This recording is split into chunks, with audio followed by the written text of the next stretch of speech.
একদম সহজভাবে আমি বানালাম। একবার বাড়িতে এইভাবে বানিয়ে দেখবেন আপনারা, খেতে তো খুবই সুন্দর লাগে। এই আম মুসুরি গরম গরম ভাতের সঙ্গে দারুণ লাগে। নমস্কার বন্ধুরা, সানুদির রান্নাঘরে আপনাদের সবাইকে স্বাগত জানিয়ে আজকে রেসিপি আমি শুরু করব। আজকে আমরা বানাবো আম মুসুরি। আম মুসুরি বানানোর জন্য এখানে আমি পরিমাণ মতো মুসুরির ডাল নিয়েছি, আম নিয়েছি আর সজনে খাড়া একটু নিয়েছি। মুসুরির ডালগুলো ভালো করে ধুয়ে 10 মিনিটের মতো ভিজতে দিয়ে রেখে দিয়েছিলাম। এবার আমি ডালটাকে সিদ্ধ করতে দেবো। এখানে দেখুন একটা আমি অ্যালুমিনিয়ামের বাটি নিয়েছি, দিয়ে দিচ্ছি পরিমাণ মতো জল। এবার গ্যাসটা আমি জ্বালিয়ে নিচ্ছি।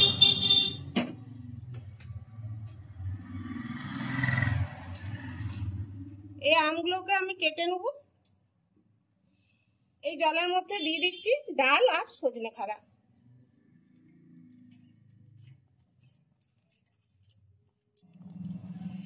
দিচ্ছি পরিমাণ মতো হলুদের গুঁড়ো, স্বাদ মতো নুন।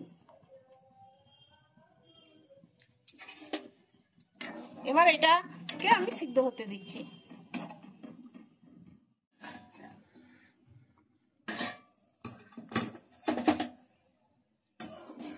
এই দেখুন বন্ধুরা, ডালটা আর সজনে ডাঁটাটা সিদ্ধ হয়ে গেছে।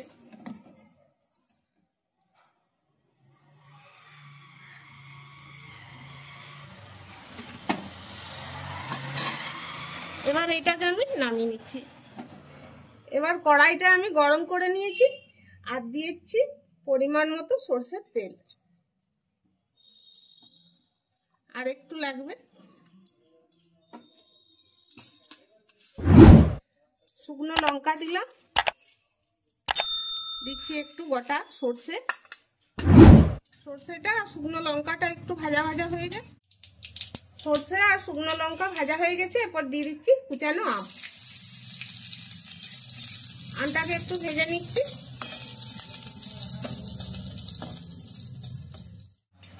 এই দেখুন বন্ধুরা, আমটা লাল করে ভেজে নিয়েছি আর ভাইদে ভাইদে আমটা সিদ্ধ হয়ে গেছে। এই দেখুন খুব সুন্দর সিদ্ধ হয়ে গেছে।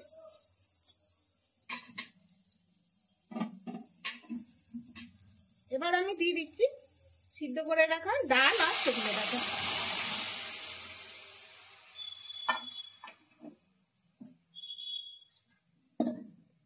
অল্প একটু জল দিচ্ছি।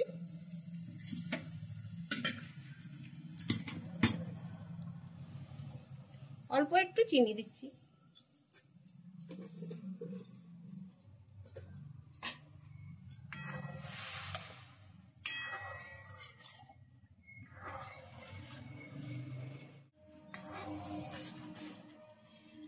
বন্ধুরা, ডালটা ফুটে উঠেছে।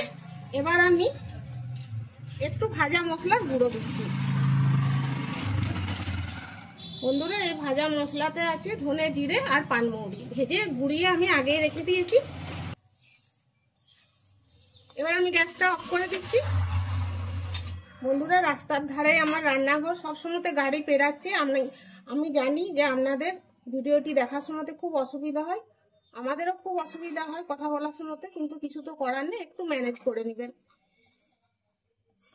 আর আজকের এই আম ডাল মুসুরিটি ভালো লাগলে লাইক শেয়ার কমেন্ট করবেন, আমাদের চ্যানেলটিকে সাবস্ক্রাইব করে পাশে থাকবেন।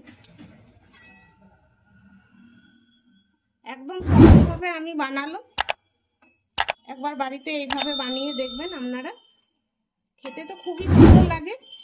এই আম মুসুরি গরম গরম ভাতের সঙ্গে দারুণ লাগে।